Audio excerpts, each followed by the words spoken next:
Hivi unajua kwamba unauziwa matumaini? Hivi unaelewa kwamba hawa wote wanaokuambia kuhusiana na kufanya biashara, namna rahisi ya kuwa milionea ama bilionea, hawa wote wanaokuelezea kwamba niliweza kupata milioni 150 ndani ya mwaka mmoja, ndani ya social media, especially from social media. Unajua kwamba watu wanakuuzia matumaini? There is no such a thing. Ni wachache sana wanaoongea ukweli. Wengi wanatengeneza themes ambazo wanakuja hapo wanakuuzia matumaini. Sio kile kitu unachokisikiza kwenye mtandao ni cha ukweli. Ukiona hapo financial expert amejitangaza kwamba yeye ni financial expert, mtu unapagawa au unaweka akili zako zote, unajua kwamba unauziwa matumaini. Hebu nikusanue kidogo.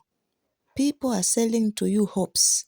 Wanakuzia matumaini kwa sababu wanajua kwamba sasa hivi kila mtu anataka kuwa na uhuru wa kifedha, awe maskini au yule ambaye yuko daraja la kati, anayejitafuta anataka uhuru wa kifedha. Hakuna tajiri anaingia mtandaoni kutafuta njia rahisi ya kumfanya awe milionea. Hakuna, nakwambia. Anayeuziwa hayo matumaini ni mtu ambaye hana pesa tayari.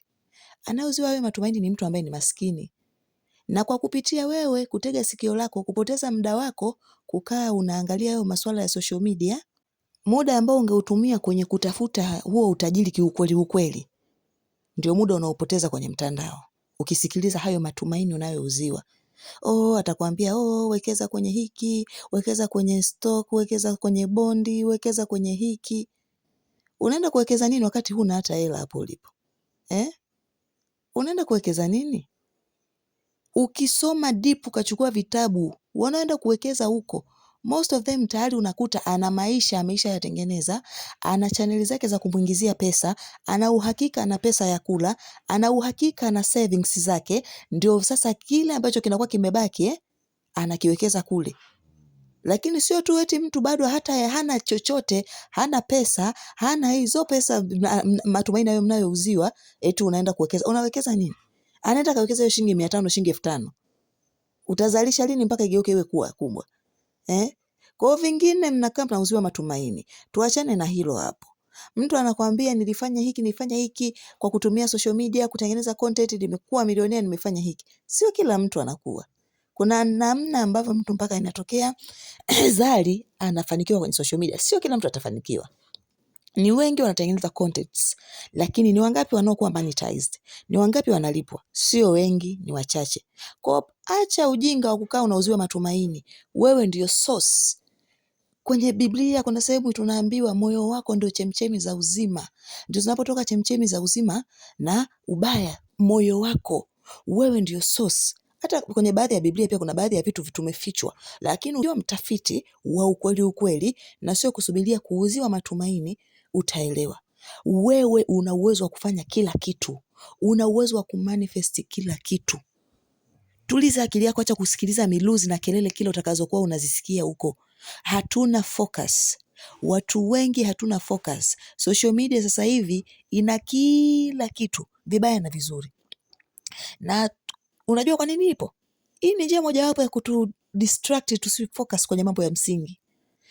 Kama utaamua kuacha kila kitu na kufocus kwenye moyo wako kuna kitu kinaitwa intuition ama kuna gut feeling, ile dhamiri ya ndani, ile machale yale yatakuongoza. Tafuta vitabu, soma, pata maarifa. Unaposoma vitabu unapata maarifa ambayo yako kiundani zaidi. Sio hivi vitu vya kwenye social media ambavyo kila mtu atakuwa anakuuzia matumaini, ambapo wakati mwingine ni uongo. Lakini ukisoma kwenye kitabu, ukakaa unatafakari, pale una focus. You are not distracted when you are reading a book. Watu hawataki kusoma vitabu, wanataka kupata tu madini kirahisi kwa kusikiliza mwingine anachoongea. Hivi mtu akusimulia ndani ya dakika 10 peji ambayo ina karatasi zaidi ya 200. Kitabu ambacho kina peji zaidi ya 200. Alafu kabisa ukazania na wewe utakuwa umeelewa in deep kama yanavyokuelezea. Hakuna kitu kama hicho. Focus. Alafu tuache kutaka matumaini ya haraka.